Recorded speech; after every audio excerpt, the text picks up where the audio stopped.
2024-25ನೇ ಸಾಲಿಗೆ SSC GD constable ಹುದ್ದೆಗಳಿಗೆ online ಅರ್ಜಿಯನ್ನು ಹಾಕಿದಂಥ ಪುರುಷ ಹಾಗೂ ಮಹಿಳಾ ಅಭ್ಯರ್ಥಿಗಳಿಗೆ ಈಗಾಗಲೇ ಪರೀಕ್ಷೆ ದಿನಾಂಕ ಫಿಕ್ಸ್ ಆಗಿದೆ. ಫೆಬ್ರವರಿ 4ರಿಂದ ಪರೀಕ್ಷೆಗಳು ಪ್ರಾರಂಭವಾಗ್ತಾಯಿವೆ. ಶಿಫ್ಟ್ ವೈಸಲ್ಲಿ ಪರೀಕ್ಷೆಗಳು ನಡೀತಾವೆ. ಸುಮಾರು 15ರಿಂದ 20-25 ದಿನದವರೆಗೆ ಪರೀಕ್ಷೆಗಳು ನಡೀತಾ ಇರ್ತವೆ ಅಭ್ಯರ್ಥಿಗಳಿಗೆ. ಹಾಗಾದರೆ ಪರೀಕ್ಷೆಯನ್ನು ಯಾವ ರೀತಿ ನೀವು ತಯಾರು ಮಾಡಬೇಕು ಅಂತಕ್ಕಂಥ ಮಾಹಿತಿಯನ್ನು ಇವಾಗ ನಾನು ನಿಮ್ಗೆ ತಿಳಿಸ್ಕೊಡ್ತಾ ಇದ್ದೀನಿ. ಬಹಳಷ್ಟು ಜನ ಅಭ್ಯರ್ಥಿಗಳು ಏನು ಮಾಡ್ತಾರಪ್ಪ ಅಂದ್ರೆ ನೇರವಾಗಿ ಎಕ್ಸಾಮ್ಗೆ ಹೋಗ್ತಾರೆ. ಇನ್ನೂ ಕೆಲವೊಂದು ಜನ ಅಭ್ಯರ್ಥಿಗಳು ಯೂಟ್ಯೂಬ್ ಕ್ಲಾಸ್ಗಳನ್ನು ನೋಡ್ತಾರೆ. ಇನ್ನೂ ಕೆಲವೊಂದು ಜನ ಅಭ್ಯರ್ಥಿಗಳು ಕೋಚಿಂಗ್ ಸೆಂಟರ್ಗಳಿಗೆ ಹೋಗಿ ತರಬೇತಿಯನ್ನು ಪಡಿತಾ ಇದ್ದೀರಿ ಅಭ್ಯರ್ಥಿಗಳೇ. ಯಾಕಂದ್ರೆ ಇಲ್ಲಿ SSC GD ಒಳಗೆ BSF, CRPF, CISF, Assam rifle, ITBP, SSB ಈ ರೀತಿಯಾಗಿ ಹುದ್ದೆಗಳಿದಾವೆ. ಅದಕ್ಕೆ ನೀವು ಯಾವ ಫಸ್ಟ್ ಚಾಯ್ಸಿಂಗ್ ಮಾಡಿರಿ, ಈಗಾಗಲೇ BSF ಬೇಕು ಅಥವಾ CRPF ಬೇಕು, ಯಾವ ಬೇಕು first, second, third, fourth, fifth ಈ ರೀತಿ ನೀವು ಚಾಯ್ಸಿಂಗನ್ನು ಮಾಡಿದಿರಿ. ಆ ಚಾಯ್ಸಿಂಗದಲ್ಲಿ ನೀವು ಆಯ್ಕೆ ಆಗಬೇಕಂದ್ರೆ, ನೀವು ಬೇಡಿದ ಹುದ್ದೆ ನಿಮಗೆ ಸಿಗಬೇಕಾದ್ರೆ ನೀವು ಮೆರಿಟನ್ನು ಹೈ ಮೆರಿಟ್ ಮಾಡಬೇಕಾಗ್ತದೆ. ಈಗಾಗಲೇ 2024ನೇ ನೀವು ರಿಸಲ್ಟನ್ನು ನೋಡಿದ್ರಿ, ಭಾಳ ಹೈ ಮೆರಿಟ್ ಆಯಿತು. ಇಲ್ಲಿ 100ರ ಮೇಲೆ ಅಂಕಗಳನ್ನ ತೆಗೆದುಕೊಂಡಂಥ ಅಭ್ಯರ್ಥಿಗಳನ್ನ ನಾವು ನೋಡಿದ್ದೀವಿ. 100ರ ಮೇಲೆ ನಿಂತು ಕೆಲವೊಂದು ಕ್ಯಾಟಗಿರಿ ಇಲ್ಲಿ ಏನಿರ್ತದಪ್ಪ ಅಂದರೆ SSC GDಗೆ ಸಂಬಂಧಪಟ್ಟ ಹಾಗೆ ಇಲ್ಲಿ ಜನರಲ್ ಬರ್ತದೆ, ಆಮೇಲೆ OBC ಬರ್ತದೆ, ಆಮೇಲೆ SC ಬರ್ತದೆ, ಆಮೇಲೆ ST ಬರ್ತದೆ, ಆಮೇಲೆ EWS ಬರ್ತದೆ. ಈ ರೀತಿಯಾಗಿ ಅಲ್ಲಿ ಏನು ಮಾಡಿರ್ತಾರಪ್ಪ ಅಂದರೆ ವಿಭಜನೆಯನ್ನು ಮಾಡಿಕೊಂಡು ಕ್ಯಾಟಗರಿ ವೈಸ್ ಮೆರಿಟ್ ಫೈನಲ್ ಆಗಿ ನಿಲ್ತದೆ. ಮಹಿಳಾ ಅಭ್ಯರ್ಥಿಗಳಿಗೆ ಬೇರೆ ಇರ್ತದೆ, ಆಮೇಲೆ ಪುರುಷ ಅಭ್ಯರ್ಥಿಗಳಿಗೆ ಬೇರೆ ಇರ್ತದೆ, ಮೆರಿಟ್ ಮೇಲೆ ಇರ್ತದೆ. ಅಭ್ಯರ್ಥಿಗಳೇ ನೀವು ಮೆರಿಟ್ ಮೇಲೆ ಬರಬೇಕಂದ್ರೆ ಸರಿಯಾಗಿ ಅಭ್ಯಾಸವನ್ನು ಮಾಡಬೇಕಾಗ್ತದೆ. ಈಗಾಗಲೇ ನಿಮಗೆಲ್ಲರಿಗೂ ಗೊತ್ತು ಏನಪ್ಪ ಅಂದರೆ ಇಲ್ಲಿ ಎಕ್ಸಾಮ್ ಸಿಲಾಬಸ್ ಯಾವ ರೀತಿ ಇರ್ತದಪ್ಪ ಅಂದ್ರೆ 20 ಕ್ವಶನು ಜನರಲ್ ನಾಲೆಜ್ ಇರ್ತದೆ, ಆಮೇಲೆ ಇನ್ನು 20 ಕ್ವಶನು ಮೆಂಟಲ್ ಎಬಿಲಿಟಿ ಇರ್ತದೆ, ಇನ್ನು 20 ಕ್ವಶನು ಮ್ಯಾಥ್ಸ್ ಇರ್ತದೆ, ಆಮೇಲೆ ಇನ್ನು 20 ಕ್ವಶನು ಹಿಂದಿ ಅಥವಾ ಇಂಗ್ಲೀಷ್ ಗ್ರಾಮರ್. ಎರಡರಾಗ ಒಂದು ನೀವು ತೊಗೊಂಡು ಅಲ್ಲಿ ಬಿಡಿಸ್ಬೇಕಾಗ್ತದೆ. ಪ್ರತಿಯೊಂದು ಕ್ವಶನ್ ಟೋಟಲ್ ಎಷ್ಟು ಕ್ವಶನ್ ಹಾಕವ ಅಂದರೆ 80 ಪ್ರಶ್ನೆಗಳಾಕವ. 80 ಪ್ರಶ್ನೆಗೆ ಮಾರ್ಕ್ಸ್ ಎಷ್ಟಾಗದ್ರಿ? 160 ಮಾರ್ಕ್ಸ್ ಆಗ್ತದೆ. ಅಂದ್ರೆ ಪ್ರತಿಯೊಂದು ಪ್ರಶ್ನೆಗೆ 2 ಅಂಕಗಳಿರ್ತವೆ. ಆಮೇಲೆ ನೀವು ತಪ್ಪಾಗಿ ಆನ್ಸರ್ ಹಾಕಿರಿ ಅಂದರೆ ಇಲ್ಲಿ ನೆಗೆಟಿವ್ ಸಿಸ್ಟಮ್ ಸಹಿತ ಇರ್ತದೆ. ಆದ್ದರಿಂದ ನೀವು ಭಾಳ ಎಚ್ಚರಿಕೆಯಿಂದ ಅಲ್ಲಿ ಆನ್ಸರನ್ನು ಹಾಕಬೇಕು. ಆಮೇಲೆ ಕಂಪ್ಯೂಟರ್ ಬೇಸ್ಡ್ ಪರೀಕ್ಷೆ ಇರುವುದರಿಂದ ನೀವು ಅಲ್ಲಿ ಟೈಮ್ಕನ್ನು ಮಹತ್ವ ಕೊಡಬೇಕು. ಆಮೇಲೆ ಟೈಮ್ ಈಗಾಗಲೇ ಗೊತ್ತದ ನಿಮ್ಗೆ, ಪರೀಕ್ಷೆ ಟೈಮ್ ಎಷ್ಟೈತ್ರಿ? 1 ಅವರ್ ಅದ. ಒಂದು ತಾಸಿನಾಗ ನೀವು 80 ಕ್ವಶನನ್ನು ಟಚ್ ಮಾಡಬೇಕಾಗ್ತದೆ. ಒಂದು ತಾಸಿನಾಗ 80 ಕ್ವಶನ್ ಟಚ್ ಮಾಡ್ಬೇಕಾದ್ರೆ ನೀವು ಫಾಸ್ಟಾಗಿ ಹೋಗ್ಬೇಕಾಗ್ತದೆ. ಫಾಸ್ಟಾಗಿ ಹೋಗ್ಬೇಕಾದ್ರೆ ಪರೀಕ್ಷೆ ಬರೆಯುವಾಗ ನನಗೆ ತಿಳಿದ ಮಟ್ಟಿಗೆ ನಾ ಹೇಳ್ತೀನಿ, ನಿಮ್ಮ ಮೆಥಡ್ ಒಬ್ಬೊಬ್ಬರ ಮೆಥಡ್ ಒಂದೊಂದು ಚೇಂಜ್ ಇರ್ತದೆ. ಈಗ ನನಗೆ ತಿಳಿದ ಮಟ್ಟಿಗೆ ನಾ ಹೇಳೋದು ಏನಪ್ಪ ಅಂದರೆ ಪರೀಕ್ಷೆ ಬರೆಯುವಾಗ ಫಸ್ಟಿಗೆ ಏನು ತೊಗೋಬೇಕಂದ್ರೆ ಜನರಲ್ ನಾಲೆಜ್ ತೊಗೋಬೇಕ್ರಿ. ಫಸ್ಟಿಗೆ ಜನರಲ್ ನಾಲೆಜ್ ತೊಗೋಬೇಕು. ಜನರಲ್ ನಾಲೆಜ್ ತೊಗೊಂಡ್ರೆ ಅಲ್ಲಿ ನೇರವಾದ ಕ್ವಶನ ನೇರವಾಗಿ ಆನ್ಸರ್ ಇರ್ತದೆ ರೀ. ಮ್ಯಾಥ್ಸ ಮೆಂಟಲ್ ಎಬಿಲಿಟಿಗೆ ನೀವು ಬಿಡಿಸೋದಿರಂಗಿಲ್ಲ. Direct ಕ್ವಶನ direct ಆನ್ಸರ. ಅಲ್ಲಿ ಫಸ್ಟ್ ಜನರಲ್ ನಾಲೆಜ್ ಕ್ವಶನ್ ತೊಗೋದ್ರಿ. ತೊಗೊಂಡು ನಿಮ್ಗೆ ಎಷ್ಟು ಬರ್ತಾವೆ? 20 ಕ್ವಶನ್ಗೆ 10 ಬರ್ತಾವೆ, 12 ಬರ್ತಾವೆ, 15 ಬರ್ತಾವೆ, 18 ಬರ್ತಾವೆ, 20 ಬರ್ತಾವೆ. ಯಾವ ಬರ್ತಾವೆ ಕರೆಕ್ಟಾಗಿ ಫಸ್ಟ್ ಅವನ್ನ ಟಿಕ್ ಮಾಡ್ತಾ ಹೋಗಬೇಕು. First general knowledge. ಅದಾದಮೇಲೆ ಈಗ ಕೆಲವೊಂದು ಬರೋಂಗಿಲ್ಲ. ಈಗ ನೀವು ಜನರಲ್ ನಾಲೆಜ್ 20 ಕ್ವಶನ್ದಾಗ 15 ಹಾಕ್ತೀರಿ, ಇನ್ನು 5 ಕ್ವಶನ್ ಬರೋಂಗಿಲ್ಲ ಅಂದಾಗ ಅಲ್ಲಿ ಟೈಮ್ ಹಾಳು ಮಾಡಬಾರ್ದು. ಯಾಕಂದ್ರೆ ನಿಮ್ಗೆ ಟೈಮ್ ಇರೋದು 1 ತಾಸು ಇರ್ತದೆ. 1 ತಾಸಿನಾಗ ಎಲ್ಲ ಸಬ್ಜೆಕ್ಟ್ ಕವರ್ ಮಾಡಬೇಕಾಗಿರ್ತದೆ. ಅದಕ್ಕೆ ನೆಕ್ಸ್ಟ್ ಯಾವುದು ಹೋಗ್ಬೇಕಪ್ಪ ಅಂದ್ರೆ ಅಲ್ಲಿ ಗ್ರಾಮರ್ ಹೋಗಬೇಕು. ಗ್ರಾಮರ ಇಂಗ್ಲೀಷ್ ತೊಗೊಂಡಿದ್ರೆ ಇಂಗ್ಲೀಷ್ ಒಳಗೆ ಹೋಗ್ರಿ, ಹಿಂದಿ ಇದ್ದರೆ ಹಿಂದಿ ಹೋಗ್ರಿ. ಇಂಗ್ಲೀಷ್ ತಿಳಿಲಿಲ್ಲ ಅಂದ್ರೆ ಹಿಂದಿ ಒಳಗೆ ನೋಡಿರಿ, ಹಿಂದಿ ತಿಳಿಲಿಲ್ಲ ಅಂದರೆ ಇಂಗ್ಲೀಷ್ ಒಳಗೆ ನೋಡಿರಿ. ಹಂಗೆ ಅದನ್ನು ನೋಡಿ ಇದನ್ನು ನೋಡಿ ಅಂದ್ರೆ ಟೈಮ್ ಭಾಳ ಹೋಗ್ತದೆ. ಯಾವ್ದು ಹಿಡ್ತೀರಿ ಒಂದು ಪರ್ಫೆಕ್ಟ್ ಹಿಡ್ಕೊರಿ. ಹಿಡ್ಕೊಂಡು ಗ್ರಾಮರ್ಗೆ ಹೋಗಿ ನೇರವಾಗಿ ಕ್ವಶನ ನೇರವಾಗಿ ಆನ್ಸರನ್ನು ನೀವು ಅಲ್ಲಿ ಮಾಡ್ಬೋದು. ನೆಕ್ಸ್ಟ್ ಬರೋದು ಏನಪ್ಪ ಅಂದ್ರೆ ನೆಕ್ಸ್ಟ್ ಯಾವ್ದು ತೊಗೋಬೇಕಂದ್ರೆ ಮೆಂಟಲ್ ಎಬಿಲಿಟಿ. ಮೆಂಟಲ್ ಎಬಿಲಿಟಿ 20ಕ್ಕೆ ಔಟ್ ಮಾಡ್ಬೋದು ರೀ ನೀವು. ಭಾಳ ಈಸಿ ಇರ್ತದೆ ಮೆಂಟಲ್ ಎಬಿಲಿಟಿ. 2024ರ ಕ್ವಶನ್ ಪೇಪರನ್ನು ನೋಡಿರಿ. ಆಮೇಲೆ ಅದ್ರ ಹಿಂದೆ ನಡೆದಂಥ 4-5 ವರ್ಷದ ಎಲ್ಲ ಪ್ರಶ್ನೆ ಪತ್ರಿಕೆಯನ್ನು ನೋಡ್ರಿಪ್ಪ ಅಂದ್ರೆ ಮ್ಯಾಥ್ಸ್ ಆಗಿರ್ಬೋದು, ಮೆಂಟಲ್ ಎಬಿಲಿಟಿ ಆಗಿರ್ಬೋದು, GK ಇರ್ಬೋದು, ಪ್ರತಿಯೊಂದು ನಿಮ್ಗೆ ಗೊತ್ತಾಗ್ತದೆ. ಮೆಂಟಲ್ ಎಬಿಲಿಟಿ ಭಾಳಷ್ಟು ಜನ ಅಭ್ಯರ್ಥಿಗಳು ಮೆಂಟಲ್ ಎಬಿಲಿಟಿನೇ ಇಷ್ಟಪಡ್ತಾರೆ SSC GD ಒಳಗೆ. ಅಲ್ಲಿ ನೀವು 20ಕ್ಕೆ 18ರವರೆಗೆ ಅಥವಾ 19, 20ಕ್ಕೆ 20 ಸಹಿತ ನೀವು ಮಾಡ್ಬೋದು. ಆಮೇಲೆ ಲಾಸ್ಟಿಗೆ ಯಾವ್ದು ಇಟ್ಕೋಬೇಕಪ್ಪ ಅಂದ್ರೆ ಮ್ಯಾಥ್ಸ್ ಇಟ್ಕೋಬೇಕು. ಮ್ಯಾಥ್ಸ್ ಇಟ್ಕೊಂಡು ಬಿಡಿಸ್ಬೇಕು.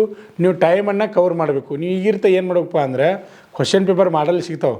ನೀವು ಮನೆಯಲ್ಲಿ ಸ್ಟಡಿ ಮಾಡ್ತಾ ಇದ್ರಪ್ಪ ಅಂದರೆ ಮನೆಯಲ್ಲಿ ನೀವೇನು ಮಾಡ್ಬೇಕಂದ್ರೆ 1 ಅವರ್ ಟೈಮ್ ಇಟ್ಕೊಂಡು ಒಂದು ಕ್ವಶನ್ ಪೇಪರ್ ಇಟ್ಕೊಂಡು ನೀವು ಎಕ್ಸಾಮನ್ನು ಬಿಡಿಸ್ಬೇಕು. ಮನೆಯಲ್ಲಿ ಬಿಡಿಸ್ರೆ ನಡೀತದೆ. ಅಥವಾ ಕೋಚಿಂಗ್ ಸೆಂಟ್ರಿಗೆ ಹೋಗಿರಪ್ಪ ಅಂದ್ರೆ ಅಲ್ಲಿ ಕೋಚಿಂಗ್ ಸೆಂಟ್ರ್ದವ್ರು ಏನು ಮಾಡ್ತಾರಪ್ಪ ಅಂದರೆ ನಿಮ್ಗೆ ಎಕ್ಸಾಮ್ಗಳು ನಡೆಸ್ತಾ ಇರ್ತಾರೆ. ದಯವಿಟ್ಟು ಆ ಎಕ್ಸಾಮ್ಗಳಿಗೆ ಕೂಡಿರ್ಬೇಕು ನೀವು. ಯಾಕಂದ್ರೆ 1 ಅವರ್ದಾಗ ನಾ ಎಷ್ಟು ಟಚ್ ಮಾಡ್ತೀನಿ ಏನನ್ನೋದು ನಿಮ್ಗೆ ಗೊತ್ತಾಗ್ತದೆ. ಈ ರೀತಿಯಾಗಿ ನೀವು ಸರಿಯಾಗಿ ಅಲ್ಲಿ ಮಾರ್ಕ್ಸ್ ತೊಗೋಬೇಕಾದ್ರಪ್ಪ ಅಂದ್ರೆ ಎಲ್ಲ ಮೆಥಡ್ ಇರಬೇಕು. ಆಮೇಲೆ ಪ್ರಾಕ್ಟೀಸ್ ಇರ್ಬೇಕು ರೀ. ಪ್ರಾಕ್ಟೀಸ್ ಇದ್ದಾಗ ಮಾತ್ರ ನೀವು ತಯಾರಾಗಲಿಕ್ಕೆ ಸಾಧ್ಯ. ಅಭ್ಯರ್ಥಿಗಳು ಏನು ಟೈಮ್ ಭಾಳ ಇಲ್ಲ. ಈಗಾಗಲೇ 2024 ಮೆರಿಟ್ ಹೆಂಗೆ ನಿಂತದ ಅನ್ನೋದು ನಿಮ್ಗೆ ಗೊತ್ತದ. ಆಮೇಲೆ ಇನ್ನೊಂದು ಏನಪ್ಪ ಅಂದ್ರೆ ಈಗಾಗಲೇ 39,000 ಹುದ್ದೆಗಳಿಗೆ ಆನ್ಲೈನ್ ಅರ್ಜಿಯನ್ನು ಹಾಕಿದ್ರಿ. ಆಮೇಲೆ ಇನ್ನೂ ಪ್ಲಸ್ 10,000 ಆಗ್ಬೋದು ಅನ್ನಿಸ್ತದೆ. ಯಾಕಂದ್ರೆ ಪ್ರತಿ ವರ್ಷ ಸೀಟ್ಗಳನ್ನ ವೇಕೆನ್ಸಿಯನ್ನು ಹೆಚ್ಚಿಗೆ ಮಾಡ್ತಾ ಹೋಗ್ತಾರೆ. ವೇಕೆನ್ಸಿ ಹೆಚ್ಚು ಮಾಡ್ತಾರೋ ಮೆರಿಟ್ ಕಮ್ಮಿ ನಿಲ್ತೈತಿ ಅನ್ನೋದು ತಲೆ ಅಂತ ತೆಗೀರಿ. ಯಾಕಂದ್ರೆ ಈಗ ಏನಾಗಿತ್ತಪ್ಪ ಅಂದ್ರೆ 13 ಭಾಷೆ ಒಳಗೆ ಪರೀಕ್ಷೆಯನ್ನು ಮಾಡಿರೋದ್ರಿಂದ, ಅದರಲ್ಲಿಯೂ ಕರ್ನಾಟಕದವ್ರಿಗೆ ಕನ್ನಡದಲ್ಲಿ ಪರೀಕ್ಷೆ ಮಾಡಿರೋದ್ರಿಂದ ಅಗದಿ ಹೈ ಮೆರಿಟ್ ಹೊಂಟದ. ಆಲ್ ಇಂಡಿಯಾನ ಹೈ ಮೆರಿಟ್ ಹೊಂಟದ. ಅದಕ್ಕೆ ನಾವು ಸರಿಯಾಗಿ ಸ್ಟಡಿ ಮಾಡಬೇಕು. ನೀವೆಲ್ಲ ಏನು ಮಾಡ್ಕೋಬೇಕಪ್ಪ ಅಂದ್ರೆ ಒಂದು ಟೈಮ್ ಟೇಬಲ್ ಹಾಕ್ಕೊಂಡು ಅಭ್ಯಾಸ ಮಾಡಿರಿ. ಆ ರೀತಿ ಮಾಡಿರಪ್ಪ ಅಂದ್ರೆ ಇಲ್ಲಿ ಒಟ್ಟು 100ರ ಮೇಲೆ ನಿಮ್ಮ ಲೆಕ್ಕಾಚಾರ ಏನಿರ್ಬೇಕಂದ್ರೆ 160ಕ್ಕೆ 105 110 ತನಕ ಒಟ್ಟು 100ರ ಮೇಲೆ ನೀವು ಹೋಗಬೇಕು. ಆ ರೀತಿ ಹೋದ್ರಪ್ಪ ಅಂದ್ರೆ ಅಗದಿ ಕಡಿಮೆ ಅಂದ್ರೆ 95 ಮ್ಯಾಲೆ ಹೋದ್ರೆ ಮಾತ್ರ ನೀವು ಫಿಸಿಕಲ್ ಕ್ವಾಲಿಫೈ ಮಾಡ್ತೀರಿ. ಫೈನಲ್ ಮೆರಿಟ್ ಅಂತೂ 100ರ ಮೇಲೆ ಅವರೇಜ್ ಇಟ್ಕೋರಿ. ಅದ್ರೊಳಗೆ ದಯವಿಟ್ಟು ಯಾರು ಇಟ್ಕೋಬೇಡ್ರಿ. 100ರ ಮೇಲೆ ನೀವು ಇಟ್ಕೊಂಡ್ರೆ 100ಕ್ಕೆ 100 ಗ್ಯಾರಂಟಿಯಾಗಿ ನೀವು ಪಾಸ್ ಹಾಕಿರಿ. ಆಮೇಲೆ ಫಸ್ಟ್ ಎಕ್ಸಾಮ್ ಮೆರಿಟ್ ಮೇಲೆ ನೀವು ಬಂದ ಮೇಲೆ ಏನಿರ್ತದಪ್ಪ ಅಂದ್ರೆ ಫಿಸಿಕಲ್ ಕ್ವಾಲಿಫೈ ಹಾಕಿರಿ. ಫಿಸಿಕಲ್ ಆದಮೇಲೆ ಅಲ್ಲಿ ಏನಿರ್ತದೆ ರೀ 5 ಕಿಲೋಮೀಟ್ರ್ ರನ್ನಿಂಗ್ ಇರ್ತದೆ ಪುರುಷ ಅಭ್ಯರ್ಥಿಗಳಿಗೆ. ಮಹಿಳಾ ಅಭ್ಯರ್ಥಿಗಳಿಗೆ 16 ಮೀಟ್ರ್ ರನ್ನಿಂಗ್ ಇರ್ತದೆ. ರನ್ನಿಂಗ್ ಪಾಸ್ ಆದ್ರೆ ಮುಗಿತ್ರಿ. ಈಗ 5 ಕಿಲೋಮೀಟ್ರ್ ರನ್ನಿಂಗನ್ನು 24 ನಿಮಿಷನಾಗ ಓಡಿ ಕಂಪ್ಲೀಟ್ ಅಂತೂ ಆರಾಮ್ ಮಾಡ್ತೀರಿ. ಅದಾದಮೇಲೆ ನಿಮ್ಮ ಹೈಟ ವೇಟ ಚೆಸ್ಟ್ ಚೆಕ್ ಮಾಡ್ತಾರೆ ಪುರುಷ ಅಭ್ಯರ್ಥಿಗಳಿಗೆ. ಅದೇ ರೀತಿಯಾಗಿ ಮಹಿಳಾ ಅಭ್ಯರ್ಥಿಗಳಿಗೆ ಸಹಿತ ಹೈಟ ವೇಟನ್ನು ಚೆಕ್ ಮಾಡ್ತಾರೆ. ಪುರುಷ ಅಭ್ಯರ್ಥಿಗಳ ಹೈಟ್ ಈಗಾಗಲೇ ನಿಮ್ಗೆ ಗೊತ್ತದ 170 ಸೆಂಟಿಮೀಟ್ರ್ಗಿಂತ ಹೆಚ್ಚಿಗೆ ಎತ್ತರವನ್ನು ಹೊಂದಿರಬೇಕು. ಆಮೇಲೆ ಹೈಟ್ ತಕ್ಕಂತೆ ವೇಟ್ ಅಂದರೆ 50 kg ಮ್ಯಾಲಿರಬೇಕು. ಆಮೇಲೆ ಚೆಸ್ಟ್ ಬಗ್ಗೆಯೂ ಈಗಾಗಲೇ ನಿಮ್ಗೆ ಗೊತ್ತದ 80ರಿಂದ 85 ಅಥವಾ 81ರಿಂದ 86 ಈ ರೀತಿಯಾಗಿ ನೀವು ತಯಾರಾಗಿರ್ಬೇಕಾಗತ್ತೆ ಅಭ್ಯರ್ಥಿಗಳು. ಅದಾದಮೇಲೆ ನೆಕ್ಸ್ಟ್ ಬರೋದೇನಪ್ಪ ಅಂದ್ರೆ ಡಾಕ್ಯುಮೆಂಟ್ ವೆರಿಫಿಕೇಷನು ಸಹಿತ ಮಾಡ್ತಾರೆ. ಡಾಕ್ಯುಮೆಂಟ್ ವೆರಿಫಿಕೇಷನ್ ಆದ ನಂತರ ನೆಕ್ಸ್ಟ್ ಬರೋದು ಯಾವುದಪ್ಪ ಅಂದ್ರೆ ಮೆಡಿಕಲ್ ಬರ್ತದೆ. ಮೆಡಿಕಲ್ ಪಾಸ್ ಆದಮೇಲೆ ಅಂತಿಮ ಫೈನಲ್ ಮೆರಿಟ್ ಬರ್ತದೆ. ಅಭ್ಯರ್ಥಿಗಳೇ ಇನ್ನು ಟೈಮ್ ಭಾಳ ಇಲ್ಲ. ನೀವೇನು ಮಾಡ್ಬೇಕಪ್ಪ ಅಂದ್ರೆ ಎಲ್ಲ ಕೆಲಸವನ್ನು ಬಿಡಬೇಕು. ಎಲ್ಲ ಕೆಲಸ ಬಿಟ್ಟು ನೀವೇನು ಮಾಡ್ಬೇಕಂದ್ರೆ SSC GD ಕಾನ್ಸ್ಟೇಬಲ್ ನಾ ಆಗಬೇಕು ಅಂತೇಳಿ ನಿಮ್ಮದು ಕನಸು ಏನಾದರೂ ಇತ್ತಂದ್ರೆ ನೀವೇನು ಮಾಡಬೇಕು, ಒಂದು ಟೈಮ್ ಟೇಬಲ್ ಹಾಕಬೇಕು. ಟೈಮ್ ಟೇಬಲ್ ಹಾಕೊಂಡು ಒಟ್ಟು ಎಕ್ಸಾಮ್ ತನಕ ಇನ್ನು ಒಟ್ಟು ಯಾವ ಕೆಲಸನೂ ಇಟ್ಕೋಬೇಡ್ರಿ.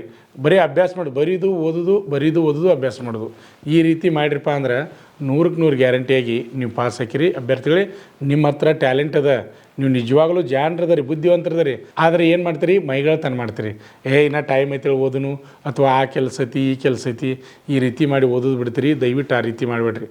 ನಿಜವಾಗ್ಲೂ ನಿಮ್ಮ ಹತ್ರ ಟ್ಯಾಲೆಂಟ್ ಅದ, 100ಕ್ಕೆ 100 ನೀವು ಪಾಸ್ ಹಾಕಿರಿ, ಆ ಗ್ಯಾರಂಟಿ ನನಗದ.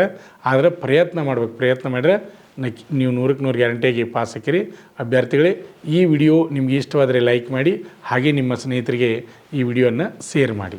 ಆತ್ಮೀಯ ವೀಕ್ಷಕರೇ, ನಮ್ಮಲ್ಲಿ SSC GD, ಅಗ್ನಿವೀರ ಆರ್ಮಿ ಮತ್ತು RPF ಹುದ್ದೆಗಳಿಗೆ ಪುರುಷ ಹಾಗೂ ಮಹಿಳಾ ಅಭ್ಯರ್ಥಿಗಳಿಗೆ ಪೂರ್ವಭಾವಿಯಾಗಿ ದೈಹಿಕ ಮತ್ತು ಲಿಖಿತ ಪರೀಕ್ಷೆಯ ತರಬೇತಿ ಕೊಡಲಾಗುವುದು.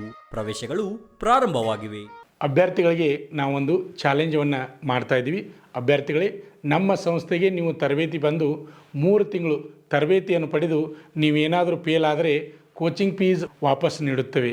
ಆದರೆ ನೀವು ಏನು ಮಾಡಬೇಕಪ್ಪ ಅಂದ್ರೆ ಪ್ರತಿಯೊಂದು ಪೀರಿಯಡ್ಗೆ ಕಂಪಲ್ಸರಿಯಾಗಿ ಪೀರಿಯಡ್ಗೆ ನೀವು ಅಟೆಂಡ್ ಆಗಬೇಕು.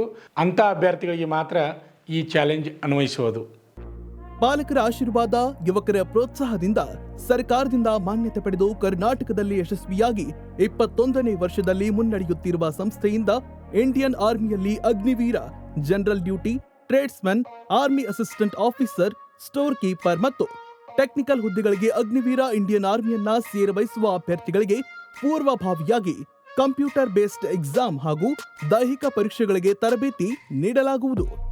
ವುಮೆನ್ ಮಿಲಿಟರಿ, ಪೊಲೀಸ್, ಸ್ಟೇಟ್ ಹಾಗೂ ಸೆಂಟ್ರಲ್ ಪೊಲೀಸ್ ಕಾನ್ಸ್ಟೇಬಲ್ ಹಾಗೂ SSC GD, BSF, CRPF, Assam rifles, ITBP, CISF, SSB ಹಾಗೂ ಮುಂದೆ ನಡೆಯುವ ಅಗ್ನಿವೀರ ಆರ್ಮಿ ರ್ಯಾಲಿಗೆ ಪುರುಷ ಹಾಗೂ ಮಹಿಳಾ ಅಭ್ಯರ್ಥಿಗಳಿಗೆ ತರಬೇತಿ ಕೊಡಲಾಗುವುದು. ಹಾಸ್ಟೆಲ್ ಸೌಲಭ್ಯ ಕೂಡ ಇರುತ್ತೆ. ಸಂಪರ್ಕಿಸಿ ಶ್ರೀ ಮಂಜುನಾಥ ಸೈನಿಕ ತರಬೇತಿ ಕೇಂದ್ರ, ಮೂಡಲ್ಗಿ, ತಾಲೂಕು ಮೂಡಲ್ಗಿ, ಜಿಲ್ಲೆ ಬೆಳಗಾವಿ, ರಾಜ್ಯ ಕರ್ನಾಟಕ. ಪ್ರವೇಶ ಪ್ರಾರಂಭವಾಗಿದೆ.